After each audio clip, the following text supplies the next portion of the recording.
네, 오늘 말씀의 제목은 지도자라 칭함을 받지 말라, 이런 말씀 제목 가지고 함께 말씀을 나눠보도록 하겠습니다.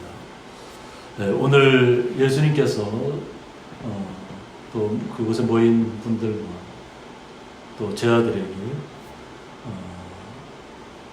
서기관과 바리새인들이 지금 모세의 자리에 앉아있다고 얘기합니다. 그래서 이 모세의 자리는 어떤 자리인가 하면 재판하는 자리, 그렇게 볼 수 있습니다. 그런 자리를 볼 수 있는데, 지금 현재 제가 보여드리는 자료 하면은 고라신에 있는 모세의 자리입니다. 그래서 지금은 이렇게 나무에를 받쳐서 이렇게 돌 의자를 이렇게 놨기 때문에 크게 이렇게 볼품은 없습니다. 볼품은 없고, 이것은 이제 고라신은 예수님께서 주로 활동하셨던 가버나움 위쪽에 고라신이라는 동네에 지금 이렇게 전시되어 있습니다. 전시되어 있고 지금도 유적지로 남아있기 때문에 모세의 자리라고 하는 것은 이렇게 좀 우리 볼 수 있는데, 그런 모세의 자리가 과연 어떤 자리인가 하는 거죠. 그래서 예수님께서 보면 모세를 비유를 들은 것하고 같은 것 같아요. 모세가 어떤 지도자였는가. 그래서 출애굽기 17장 1절 보면 이스라엘 자손의 온 회중이 여호와의 명령대로 신 광야를 떠나 그 노정대로 행하여 르비딤의 장막을 쳤으나 백성이 마실 물이 없는지라 하고 있습니다. 홍해 바다를 가르고 또 마라이스 물을 지나서 르비딤 광야에까지 이렇게 진행하고 있는데, 르비딤 광야는 정말 아무것도 볼 것이 없습니다. 그냥 돌산밖에 보이는 것이 없어요. 주변에 있는 것은 그냥 돌밖에 없어요. 돌밖에. 그런데 저희들이 이렇게 추정하기를 장정만 60만이 넘고, 보통 우리가 최소한 200만, 최소한 아무리 못 잡아도 100만은 되고, 보통 우리가 견하길 200만은 넘는다, 이렇게 보잖아요. 그 많은 사람들이 계속 진행하는데, 이 르비딤의 뜻이 뭐냐면 쉴만한 장소를 이렇게 뜻합니다. 르비딤은. 그러니까 여호와 하나님께서 이스라엘 백성들을 르비딤 지역에까지 오게 해서 그곳에서 쉴 수 있는 평야지대까지를 인도를 했다고 하는 거죠. 막상 이스라엘 백성들이 쉴 수 있는 곳까지는 왔는데 막상 자신들의 마실 물조차도 없다고 하는 거예요. 그래서 백성이 모세와 다투었다. 그러니까 이 모세가 있는 위치가 때로는 백성들의 이야기를 다 들어줘야 합니다. 때로는 원망도 들어야 되고 다툼도 들어야 되는 그런 자리라는 거죠.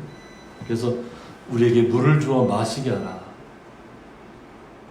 모세가 그들에게 이르되 너희가 어찌하여 나와 다투느냐, 너희가 어찌하여 여호와를 시험하느냐 하고 묻습니다. 그러니까 이스라엘 자신은 이제 여호와 하나님을 말씀을 따라서 인도하는 것밖에 없잖아요. 앞장서서 주 여호와 하나님께서 말씀하시는 대로 순종해서 이스라엘 백성들을 이끌고 나가는데, 백성들 입장에서는 누가 가까워요? 모세가 가깝죠. 눈앞에 보이니까. 그러니까 모세하고 다툼을 일으킵니다. 그래서 왜 이렇게 물도 없는 곳으로 우리를 인도하느냐 하는데, 모세 입장에서는 왜 나와 다투냐는 거죠. 나를 이끄시는 분이 누구예요? 여호와 하나님이시라. 그러니까 결국은 여호와 하나님을 시험하는 것이라고 얘기합니다. 지금 당장 자기를 향해서 원망하고 다툼을 일으키고 있지만 그것은 결국은 여호와 하나님을 시험하는 것이라는 거죠. 지금 자신도 마찬가지로 여호와 하나님께서 이끄시는 대로 나아가는 길인데, 이 백성들은 당장 물이 없고 그냥 돌밖에 없는 그런 산 속에 와 있으니까 그 원망을 다 모세에게 쏟고 있는 것입니다. 그래서 거기서 백성이 목이 말라 물을 찾으며 그들이 모세에 대하여 원망하여 이르되 당신이 어찌하여 우리를 애굽에서 인도에 내어서 우리와 우리 자녀와 우리 가축이 목말라 죽게 하느냐. 이제 다 죽게 되었다는 거죠. 그러니까 모세가 여호와께 부르짖어 이르되 내가 이 백성에게 어떻게 하리까. 그러니까 백성들이 원망이 들어오니까 모세는 어떻게 해야 돼요? 하나님 앞에 나아가야 됩니다. 자신이 무엇을 해결하는 것이 아니라 여호와 하나님께서 자신을 주장하고 있기 때문에 여호와 하나님 앞에 묻고 있는 거죠. 내 배가 이 백성이 어떻게 하리까? 그들이 조금 있으면 내게 돌을 던지겠나이다. 돌을 던지겠다. 우리가 르비딤 지역에 시내산에 가기 전, 호렙산에 이르기 전이잖아요, 그죠? 르비딤이라는 지역이. 그래서 제가 이스라엘 성지순례를 갔을 때 이 르비딤 지역을 가면서 이렇게 찍었던 사진인데 우리 성도님들이 보시는 것처럼 무엇 하나 이렇게 제대로 먹을 것도 하나 없고, 그죠? 아무것도 없어요. 지금 도로는 닦여 있지만 주변에서는 아무것도 없어요. 그냥 돌산밖에 없어요. 그래서 이렇게 돌산밖에 없는 것을 이스라엘 백성들을 하나님께서 이끌어 가셨다는 거예요. 그러니까 어떤 면에서는 이해도 돼요. 이스라엘 백성들 뭔가 이렇게 나올 것이 있어야 되잖아요. 그죠? 뭔가 물이 쓴물이라도 있어야 거기에 쓴물을 갖다 단물로 바꿔달라고 마라에서 있었던 일처럼 얘기로 할 텐데 그런 물조차 없다가 돌산밖에 없고 주변에는 다 돌밖에 없으니까 모세가 봐도 지금 당장 이스라엘 백성들이 돌을 주변에 널린 것이 다 돌이니까 돌을 집어서 자기에게 던질 태세를 하고 있다는 거죠. 그래서 5절에 여호와께서 모세에게 이르시되 내가 백성 앞을 지나서 이스라엘 장로들을 데리고 나일강을 치던 네 지팡이를 손에 잡고 가라 얘기합니다. 또 그리고 내가 호렙산에 있는 그 반석 위 거기서 내 앞에 서리니 너는 그 반석을 치라. 그것에서 물이 나오리니 백성이 마시리라. 그래서 모세가 이스라엘 장로들의 목전에서 그대로 행하니라고 했습니다. 나일강을 치던 네 지팡이를 손에 잡고 가라. 나일강이 무슨 땅이에요? 애굽의 어떤 물의 젖줄이잖아요. 생명줄이에요. 생명의 젖줄이에요. 생명의 강이에요. 그래서 나일강도 범람하는 지역이에요.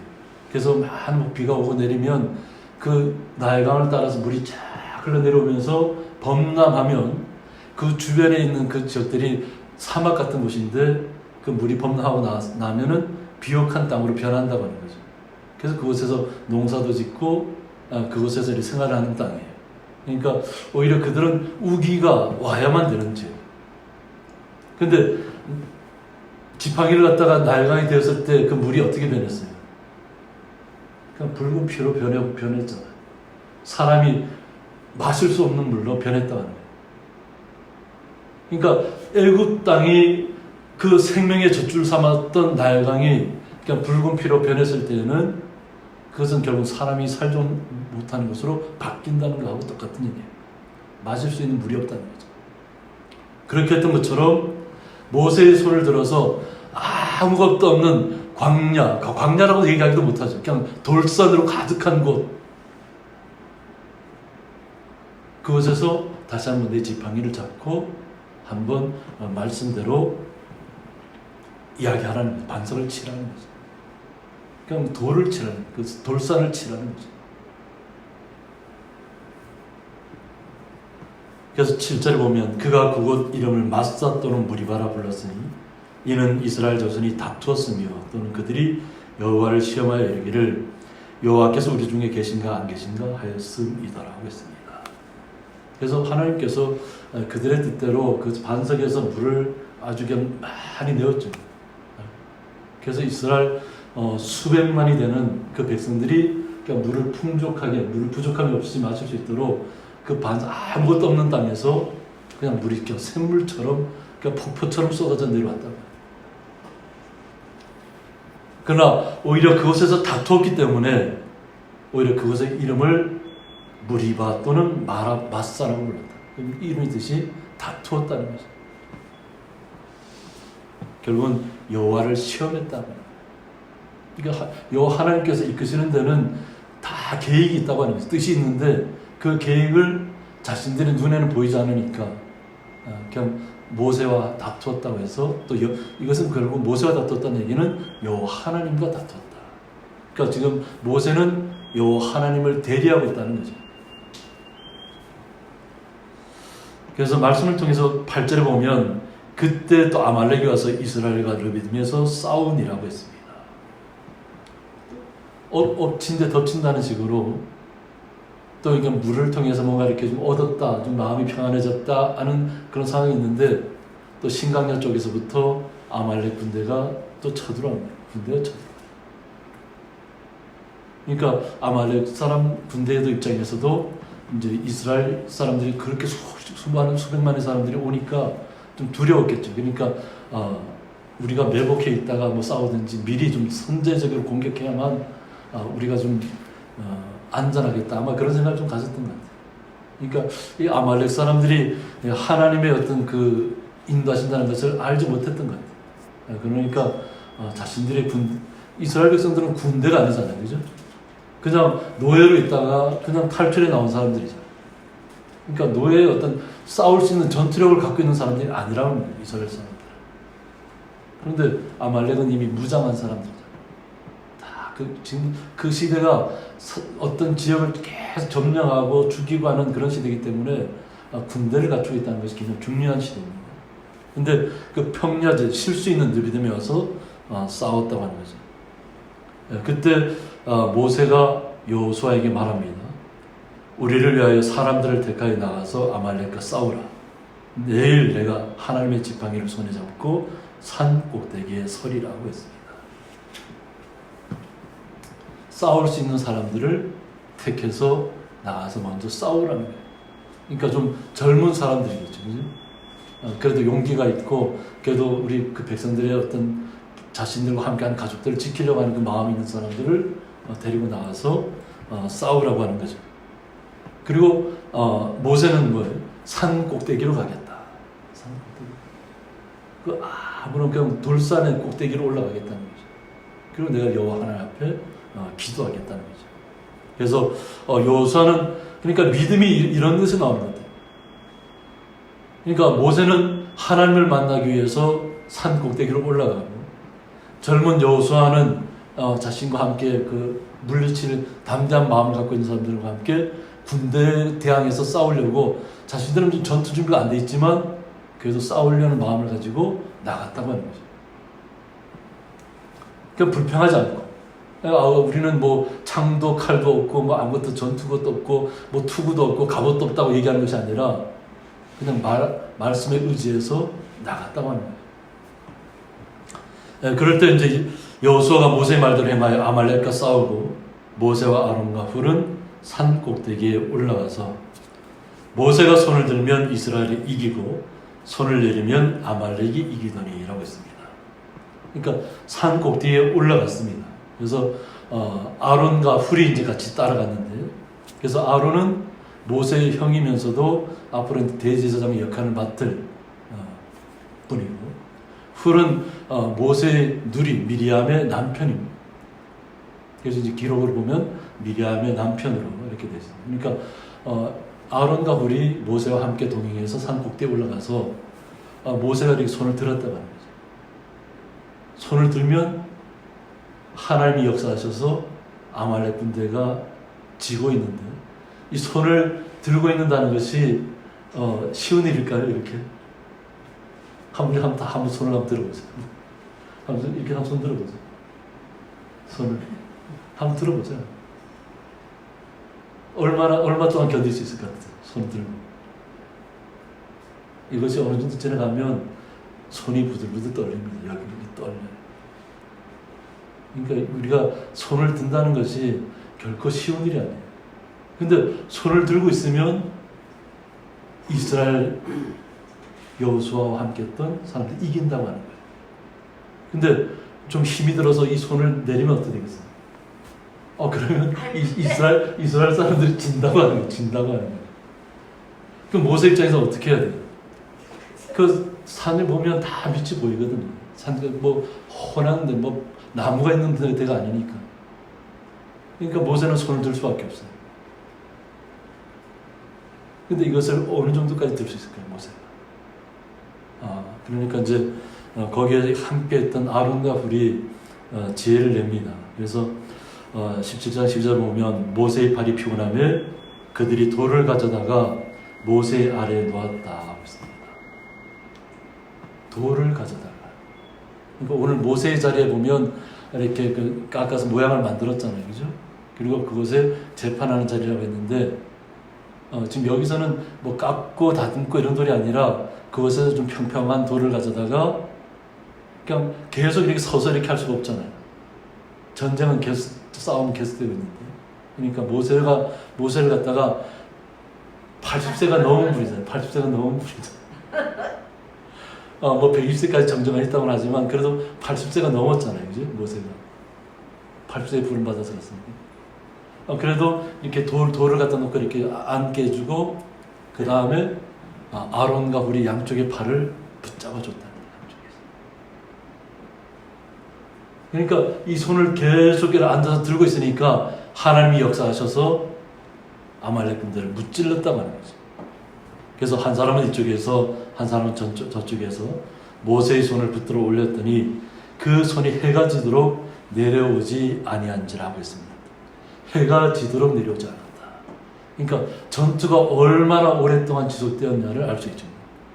해가 질 때까지 손을 올렸으니까. 그래서 여호수아가 칼날로 아말렉과 그 백성을 쳐서 무찔렀다고 했습니다. 그래서 14절에 여호와께서 모세에게 이르시되 이것을 책에 기록하여 기념하게 하고 여호수아의 귀에 외워 들리라고 했습니다. 여호와 하나님께서 모세에게 말씀하기를 책에 기록하라. 지금 하나님께서 역사하셨던 것을 기록하라는 거예요. 그리고 이것을 기념하라는 거예요. 하나님께서 역사하셨다는 것을. 그리고 앞으로 이스라엘 백성을 이끌고 들어갈 여호수아에게 외워 외우게 하라. 떠나지 않게 하는 거예요. 외운다는 것은 뭐냐면 자기의 생각에서 그것이 떠나지 않게 한다는 거예요. 여호와 하나님께서 역사하셨던 것을 항상 잊어서는 안 된다는 거죠. 그래서 내가 아말렉을 없이 하여 천하에서 기억도 못하게 하리라. 모세가 제단을 쌓고 그 이름을 여호와 니시라고 했습니다. 여호와 니시다. 여호와 하나님께서 역사하셨다. 여호와 하나님께서 깃발이 되어 주셨다. 하나님이 역사하셨던 것을 기념해야 된다는 거죠. 그리고 또 이 모세의 자리가 결코 쉽지 않은 자리가 뭐냐면 그 다음에는 모세의 장인 이드로가 이제 찾아옵니다. 이 소식을 듣고 또 그의 아내 모세가 하나님 앞에 부름을 받고 하나님 앞에 떠나갈 때 하나님 앞에 이 뜻을 이루기 위해서 애굽 땅을 갈 때 그의 아내와 그의 아들들을 다 두고 떠났잖아요. 그랬더니 그 장인 어른이 그냥 그 아내 십보라와 그리고 두 아들 게르솜과 엘리에셀을 데리고 다시 한번 모세에게 찾아왔다고 하는 거죠. 그래서 찾아와서 이야기하는데 이러고 보니까 모세가 너무 일을 잘하고 하나님의 역사를 이루기는 하는데 많은 사람들, 수백만의 사람들이 어떻게 그 안에서 문제가 생기면 다 누구한테 와요? 모세한테 와요. 잘잘못을 가려달라고 하는 거죠. 그러니까 수백만의 사람이 모여있다 보니까 서로 다툼도 있고 서로 뭔가 의견이 안 맞는 일들이 생긴다고 하는 거죠. 이제 그런 것을 다 모세한테 와서 이거 해결해달라고 하는 거죠. 그러니까 모세가 이걸 해결해야 되잖아요. 그래서 18장 16절 보면 그들이 일 있으면 내게로 원하니 내가 그 양쪽을 재판하여 하나님의 율례와 법도를 알게 하나이다 하고 있습니다. 그랬더니까 모세의 장인 이드로가 하는 얘기 뭐냐면 내가 하는 것이 옳지 못하다고 얘기해요. 옳지 못하다. 너와 함께한 이 백성이 필경 기력이 쇠하리니 이 일이 내게 너무 중함이라 내가 혼자 할 수 없으리라고. 그러니까 모든 사람들이 다 와서 모세한테 얘기하면 모세가 쉴 수 있는 시간이 있을까 없을까? 쉴 수 있는 시간이 없다는 거죠. 어떻게 보면 모세는 하나님과 더 깊이 대면해야 되고 하나님 말씀대로 순종하고 그 말씀을 이렇게 전달해야 되는데 백성들의 이야기를 듣고 해결하다 보면 결국은 기력이 쇠할 것이다. 근데 결국은 이스라엘 백성도 마찬가지로 다 똑같은 일들이 벌어지게 될 것이라는 거죠. 그래서 장인의 입장에서 이야기하는 겁니다. 그래서 이제 내 말을 들으라. 내가 내게 방침을 가르치리니 하나님이 너와 함께 계실지로다. 그러니까 이더라도 하나님을 안다고 하는 거죠. 하나님이 너와 함께 계실지로다. 너는 하나님 앞에서 그 백성을 위하여 그 사건들을 하나님께 가져오며 그들에게 율례와 법도를 가르쳐서 마땅히 갈 길과 할 일들을 그들에게 보이고 너는 또 온 백성 가운데서 능력 있는 사람들 곧 하나님을 두려워하며 진실하며 불의한 이익을 미워하는 자를 살펴서 백성에 위해 세워 천부장과 백부장과 50부장과 10부장을 삼아라. 그러니까 재판석에 앉을 사람들은 어떠한 사람들이 앉아야 되냐면 하나님을 두려워할 줄 알아야 된다. 하나님을 두려워. 그리고 그 다음에 뭐예요? 진실해야 된다. 진실. 그리고 불의한 이익을 미워하는 자를 살펴야 된다. 의롭지 않은 이익을 취해서는 안 된다. 불의한 이익을 미워하는 자를 살펴서 백성에 세우는데 이 천부장은 1000명의 사람들을 관리하는 사람이에요. 그 백부장은 100명의 사람들, 50부장은 50명, 10부장은 10명의 사람들을 관리하는 사람들을 칭합니다. 그래서 그들이 때를 따라 백성을 재판하게 하라는 거죠. 큰 일은 모두 내게 가져갈 것이에요. 그러니까 정말로 중대하고 큰 일은 모세에게 가져오라고 하는 거죠. 그런데 작은 일들은 그냥 10명을 다스리는 사람들에게서 문제가 생기면 그 안에서 해결하고 50명 안에서 문제가 생기면 그 안에서 해결할 수 있다. 백부장, 천부장 이렇게 되면서 작은 문제들은 그냥 스스로 해결할 수 있도록 하라는 거죠. 그 안에서. 다만 큰 문제, 그 누구도 해결할 수 없는 문제가 있으면 그때는 그 문제는 모세에게 가져오라고 하는 거죠. 그래서 그리하면 그들이 너와 함께 담당할 것인지 일이 내게 쉬우리라 하고 있습니다. 그래서 18장 24절 보면 이에 모세가 자기 장인의 말을 듣고 그 모든 말대로 하여서 모세가 이스라엘 무리 중에서 능력 있는 사람들을 택하여 그들을 백성의 우두머리 곧 천부장과 백부장과 50부장과 10부장을 삼으며 그들이 때를 따라 백성을 재판하되 어려운 일은 모세에게 가져오고 모든 작은 일은 스스로 재판하더라. 모세가 그의 장인을 보내니 그가 자기 땅으로 가니라 했습니다. 그래서 또 이러한 문제를 해결했습니다. 그런데 문제는 계속해서 계속 나타나게 되어 있습니다. 그러니까 하나의 문제가 풀어지면 또 다른 문제가 또 나타난다고 하는 거죠. 그런데 오늘 하나님은 어떠한 분이신가 하는 겁니다. 요 하나님은. 그래서 출애굽기 19장 5절에 보면 세계가 다 내게 속하였노니 너희가 내 말을 잘 듣고 내 언약을 지키면 너희는 모든 민족 중에서 내 소유가 되겠고. 그러니까 세계가 다 누구에게 속했다고요? 요 하나님께 속했다는 거예요. 그러니까 하나님의 말씀을 잘 들어야 된다는 거예요. 그리고 하나님의 말씀을 잘 지키면 모든 민족 중에서 내 소유가 되겠다. 그리고 너희가 내게 대하여 제사장 나라가 되며 거룩한 백성이 되리라. 너는 이 말을 이스라엘 자손에게 전할지니라. 모세가 내려와서 백성의 장로들을 불러 여호와께서 자기에게 명령하신 그 모든 말씀을 그들 앞에 진술하니 백성이 일제히 응답하여 이르되 여호와께서 명령하신 대로 우리가 다 행하리이다. 모세가 백성의 말을 여호와께 전하며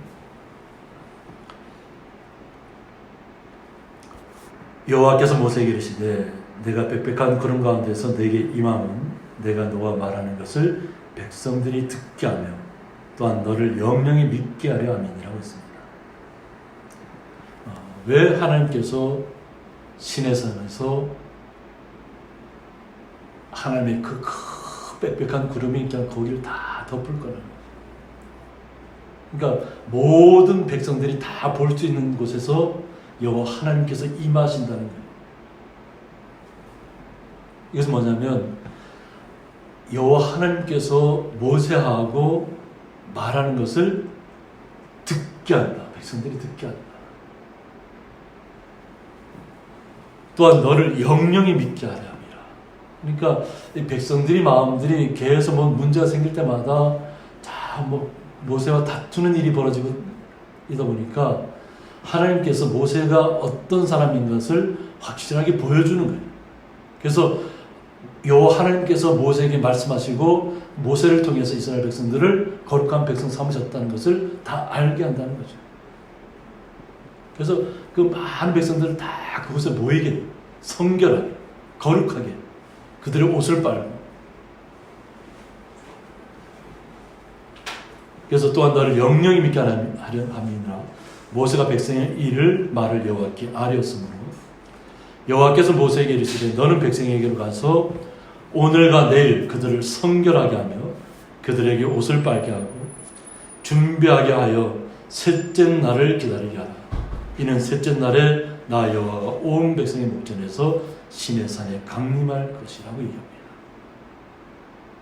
3일 동안 준비하게 하셨다는 백성들의 마음, 하나님을 만날 때 마음가짐과 모든 것을 다 깨끗하게 준비한 상태에서 주님 앞에 나와야 한다는 거예요. 그리고 나서 여호와 하나님께서 그 시내산에서 그 빽빽한 구름 가운데서 임하는 그 모든 것을 다 보게 한다는 거죠. 그래서 그 시내산에서 보면 그 밑이 다 보여요. 호렙산에서 바라보면. 그것이 넓은 그 밑에는 그 넓은 평야 지역이 있는데 그곳에서 하나님이 다 보게 한다는 거죠. 그래서 이 모세의 자리가 결코 쉬운 자리가 아니라는 거예요.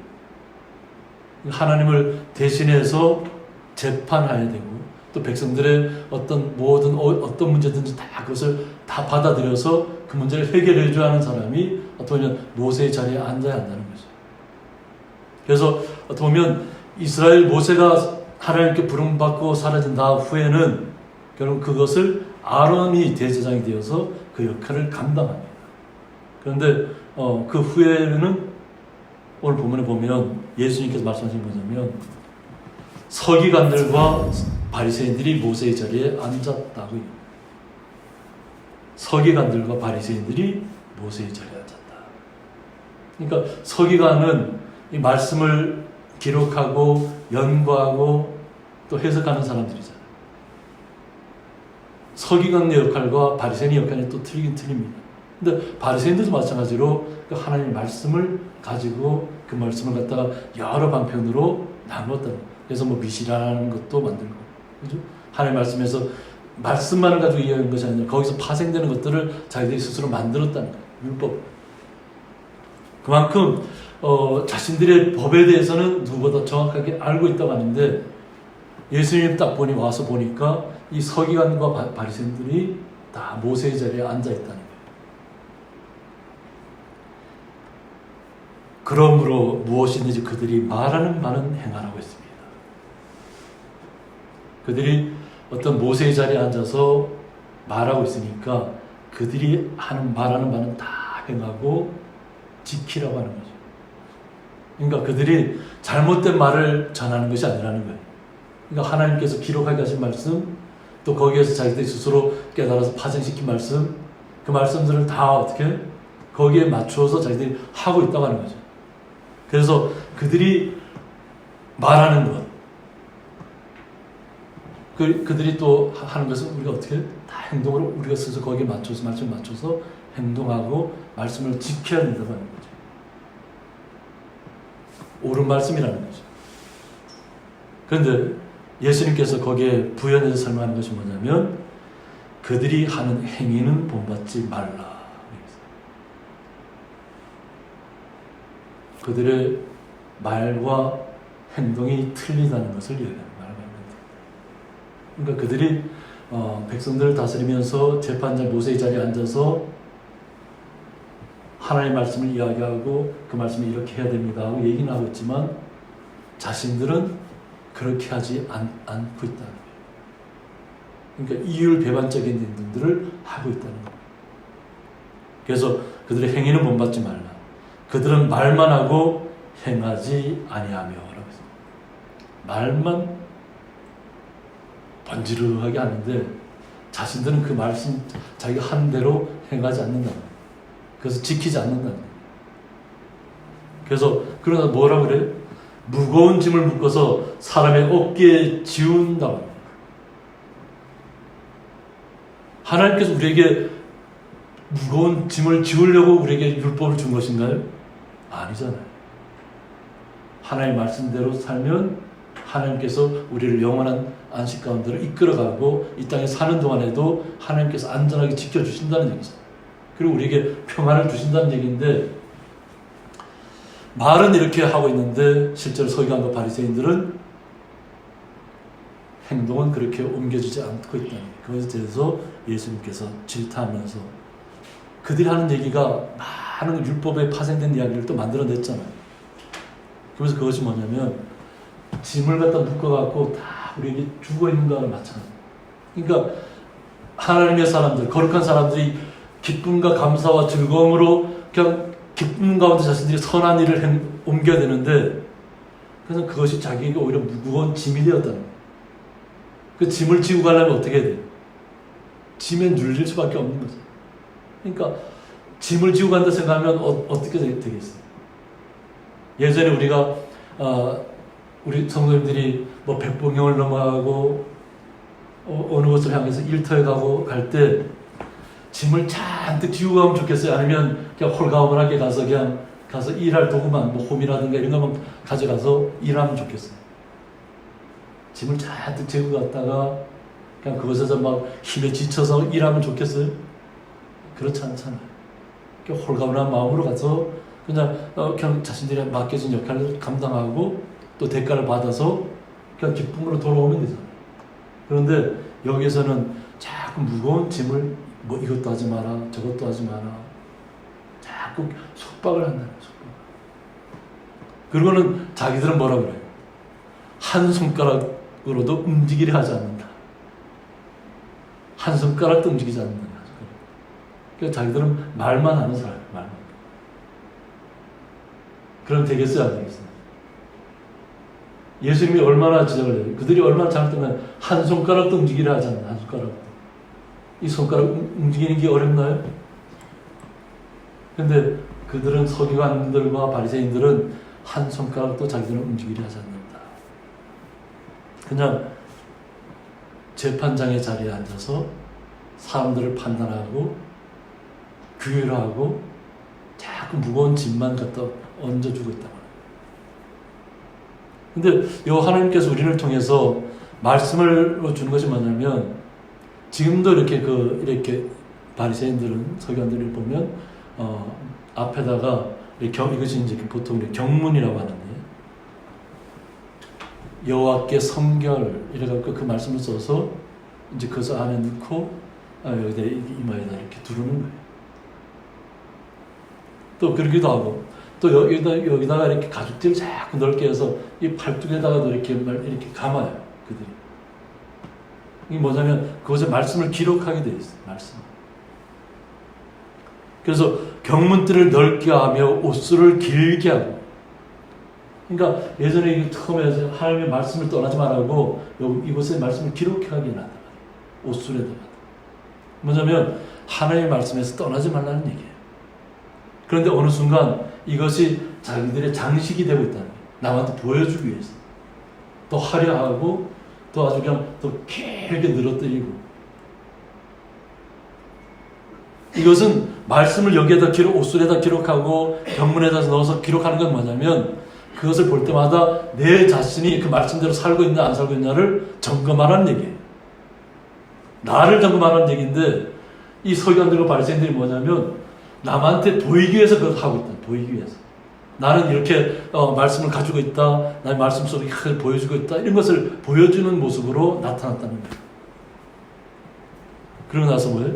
잔치의 윗자리와 해당의 높은 자리와. 그러니까 사람들에게 인정받는 자리에만 찾아가고 있다는 거예요. 보여지는 자리. 그래서 신명기 6장 4절에는 이스라엘아 들으라, 우리 하나님 여호와는 오직 유일한 여호와이시니, 5절에 너는 마음을 다하고 뜻을 다하고 힘을 다하여 내 하나님 여호와를 사랑하라. 오늘 내가 내게 명하는 이 말씀을 너는 마음에 새기라고 했습니다. 그러니까 여호와 하나님께서 우리에게 말씀을 주는 것은 뭐냐면, 너는 마음을 다하고 뜻을 다하고 힘을 다하여서 내 하나님 여호와를 사랑하라는 것. 이것을 마음에 새겨야 된다는 거예요. 그리고 내 자녀에게 부지런히 가르치며 집에 앉았을 때든지 길을 갈 때든지 누워있을 때든지 일어날 때든지 이 말씀을 강론할 것이며 너는 또 그것을 내 손목에 매어 기호를 삼으며 내 미간에 붙여 표로 삼고 또 내 집 문설주와 바깥문에 기록할지니라고 했습니다. 손목에도 매고 항상 보라는 말씀을 내 안에 마음을 다하고 뜻을 다하고 힘을 다해서 내 하나님 여호와를 사랑하라. 그러니까 항상 여호와 하나님을 사랑하라는 말씀을 항상 내 이렇게 지금 제 손목지에 찼지만 이런 곳에다 묶고 보이게 하라는 거죠. 그리고 기호를 삼으라는 거예요. 그러니까 내 미간에 붙여서 표를 삼으라. 그러니까 하나님 말씀에서 항상 떠나지 않게 하기 위해서 이 말씀을 우리에게 주었다고 하는 거죠. 그리고 내 집 문설주와 바깥문에 기록할지니라. 그러니까 하나님을 사랑하라는 것을 항상 기록해 놓으라는 거죠. 그런데 서기관과 바리새인들은 어떻게 했어요?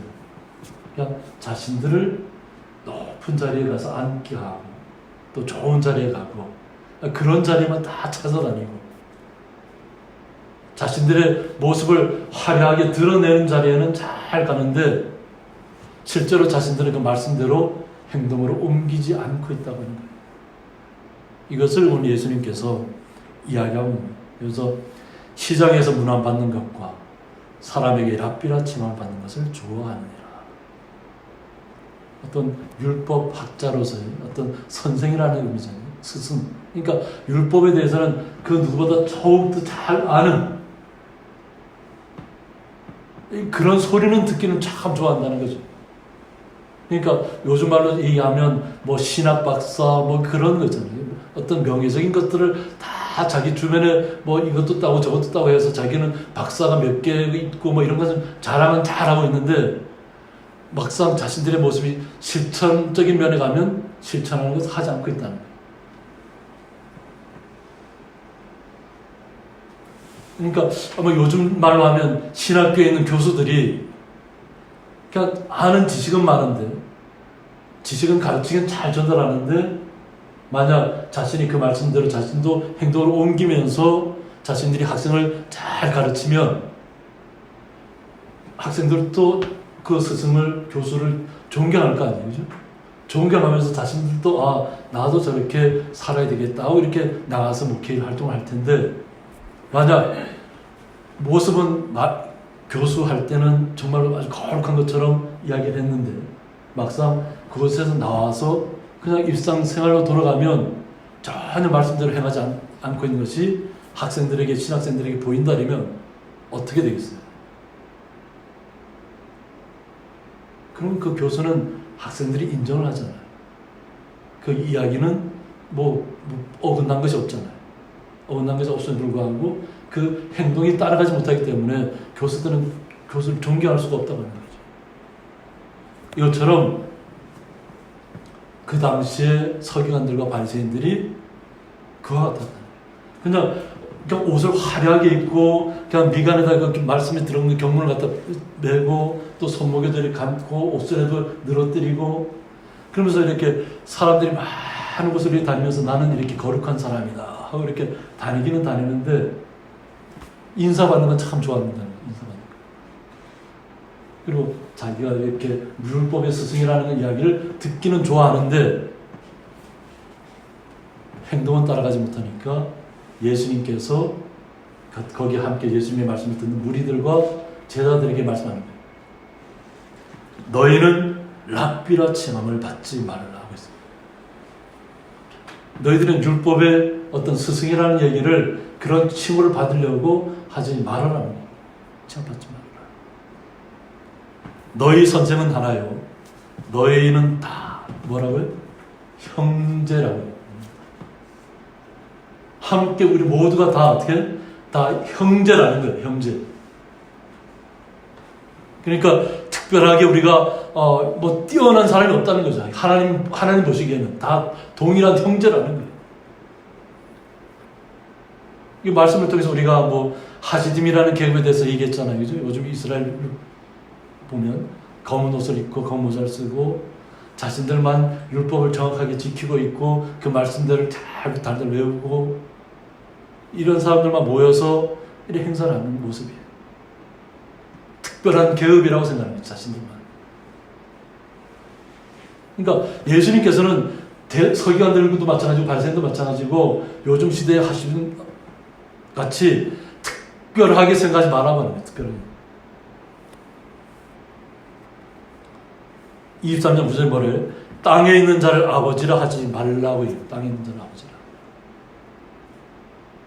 예수님께서 어떻게 보면 강력하게 말씀하고 있는 거예요. 땅에 있는 자를 아버지라고 하지 말아라. 너희의 아버지는 한 분이시니 곧 하늘에 계신 이시니라. 이 얘기는 충격적인 얘기예요. 바로 우리 성도님의 아버지가 누구라는 얘기예요? 하나님 아버지라는 거예요. 우리 성도님이 나의 아버지가 누구예요? 하나님이라는 얘기예요. 예수님께서 하신 얘기입니다. 우리 공사님의 아버지가 누구라고요? 요 하나님. 그러니까 육신의 아버지를 아버지라고 얘기하지 말아요. 하나님께서 예수님께서 얘기하는 거는 아버지는 한 분이시라는 거예요. 아버지는 한 분. 오직 한 분밖에 없다. 그래서 뭐예요? 우리로 하여금 하나님을 아버지라고 부를 수 있는 특권을 부여해 준 거잖아요. 곧 하늘에 계신 이죠. 하늘에 계신. 그러니까 우리가 지금 뭐 항상 하나님 아버지를 기도할 때마다 하나님 아버지 이름을 아버지라고 얘기하잖아요. 그죠? 하나님 앞에 기도할 때. 그리고 예수님께서 또 뭐라고 하냐면 10절에서는 또한 지도자라 칭함을 받지 말라. 지도자라고 칭함을 받지 말아라. 그곳에 많이 예수님을 따르는 사람들 저들에게 하는 얘기예요. 지도자라고 칭함을 받지 말아라. 너희의 지도자는 한 분이시니 곧 누구예요? 그리스도. 우리의 지도자는 누구밖에 없어요? 예수 그리스도밖에 없다는 거예요. 그러니까 우리가 어떤 사회에 어떤 큰 역할을 맡아서 뭐 역할을 감당하고 있다고 할지라도 겸손할 줄 알아요. 우리 성도님 한 분 한 분이 어떤 나라의 어떤 중책을 맡고 있다고 생각하면 스스로 높아졌다고 생각하지 말아야 해요. 우리는 주님 앞에서 누구예요? 다 동일한 형제라는 거예요. 스스로 지도자가 됐다고 생각하지 말라고 하는 거예요. 그렇게 칭함을 받지 말라고. 우리의 지도자는 누구예요? 오직 예수 그리스도밖에 없다는 거예요.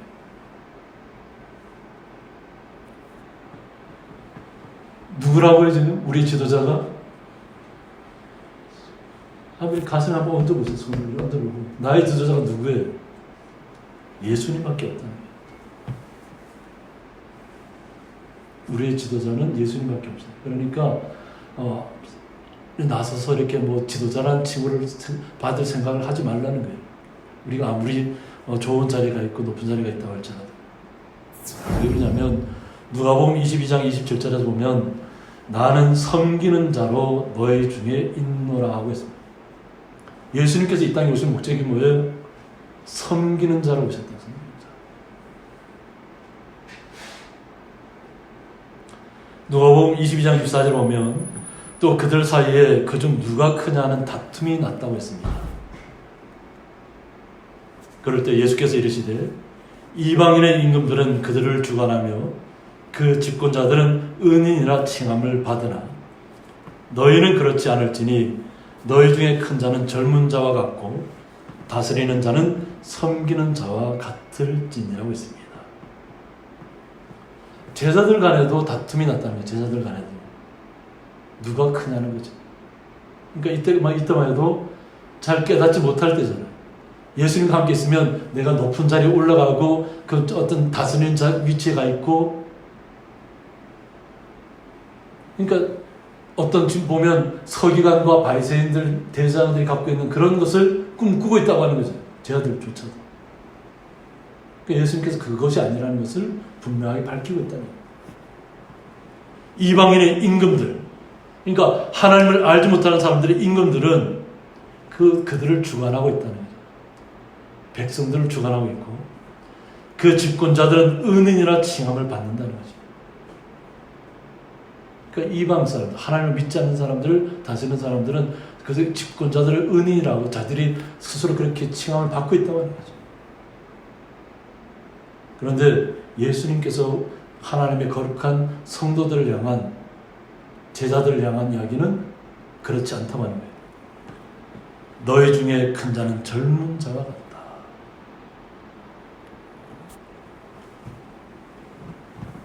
모든 사람들 같이 지금 예수님 말씀을 듣고 있는 모든 사람들 중에 큰 자가 있을 거라는 거죠. 그 큰 자는 젊은 자와 같다. 젊은 자.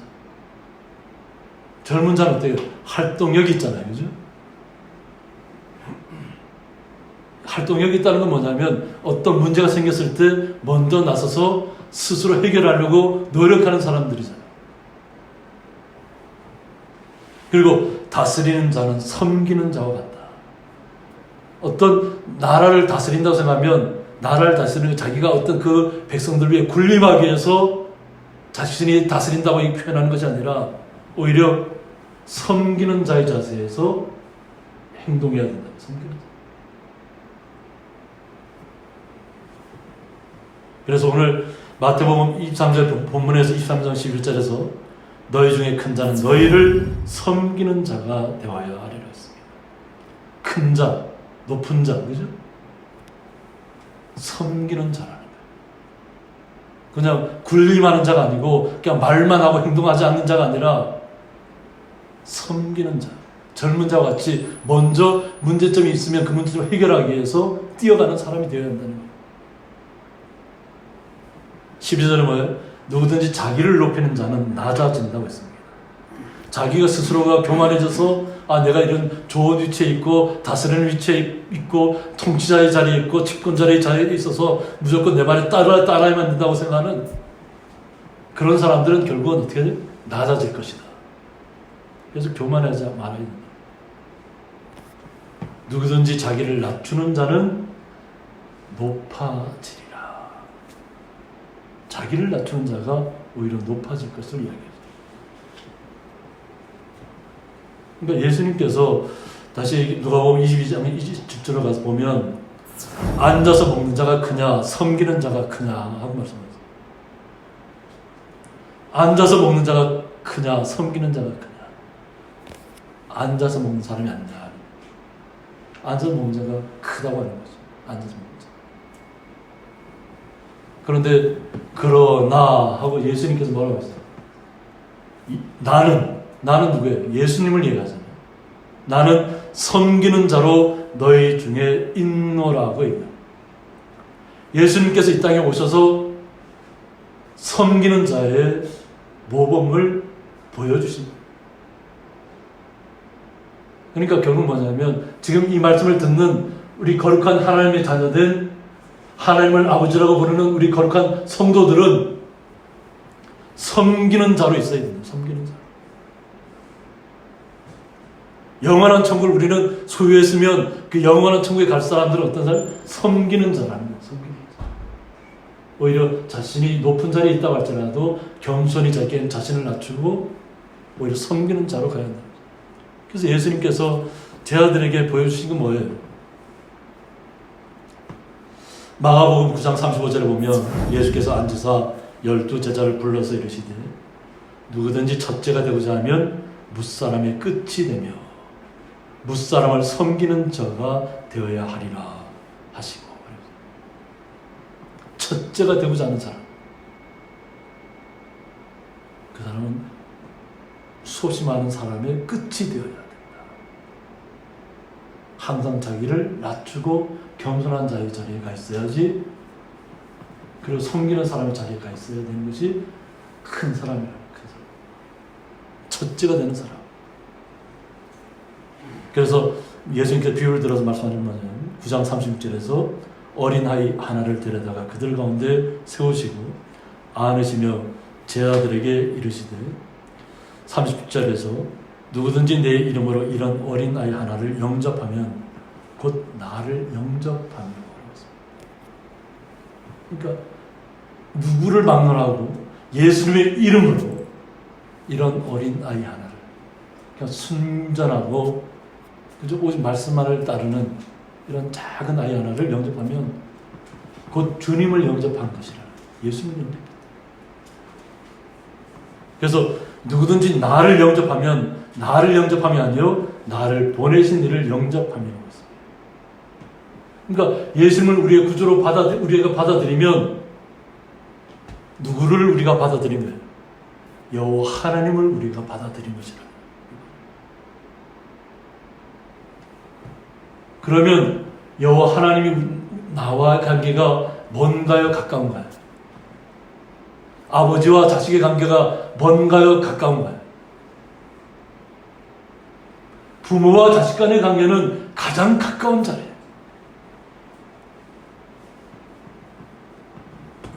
우리는 하나님을 아버지라고 부를 수 있는 특권을 예수님을 통해서 다시 한번 듣습니다. 그리고 우리는 행동으로 옮겨야 되는데, 지켜야 되는데, 그것이 뭐냐면 섬기는 자의, 낮은 자의 자세로 가야 된다. 그것이 오히려 하나님께서 인정하시는 첫째 되는 사람이라고. 큰 자라고 합니다. 그러니까 세상의 관점과 하나님의 관점이 틀리다고 하는 거예요.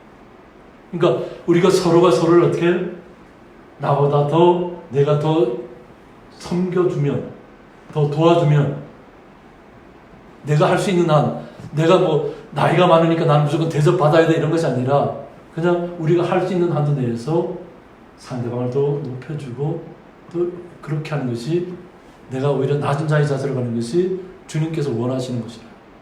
그것이 결국은 큰 자라는 거예요. 첫째 되는 자. 그러니까 하나님의 기준과 세상의 기준이 틀리다고 하는 거예요. 그래서 오늘 저희들이 오늘 본문의 말씀으로 다시 돌아가서 23장 11절에 얘기하는 것처럼 너희 중에 큰 자는 너희를 섬기는 자가 되어야 하리라. 그럼 어떻게 돼요? 누구든지 자기를 높이는 자는 낮아질 것이다. 반대로 누구든지 자기를 낮추는 자는 높아지리라고 말씀하셨습니다. 함께 기도하겠습니다. 지도자라 칭함을 받지 말라는 말씀을 통해서, 예수님의 말씀을 통해서 우리가 이 땅에 살아가면서 거룩한 주님의 자녀로서 어떤 높은 자리를 탐하거나 높은 자리에 올라가기 위해서 남을 누르고 억누르고 억압하는 것이 아니라 오히려 더욱더 겸손한 모습으로 여호와 하나님을 사랑하고 우리의 이웃들을 사랑하면서 주님의 기쁨이 되기를 원합니다. 우리의 몸과 마음이 온전히 주님의 말씀을 순종하게 하여 주셨고, 하나님께서 우리를 향해서 아버지라 부를 수 있는 특권을 저희들에게 허락해 주신 것 너무나도 감사합니다. 그 일을 잘, 자녀의 부분을 잘 감당하기 위해서 더욱더 겸손한 모습으로, 더욱더 낮은 자의 모습으로, 섬기는 자의 모습으로 나아갈 수 있도록 저희들을 복에 더하여 주옵소서.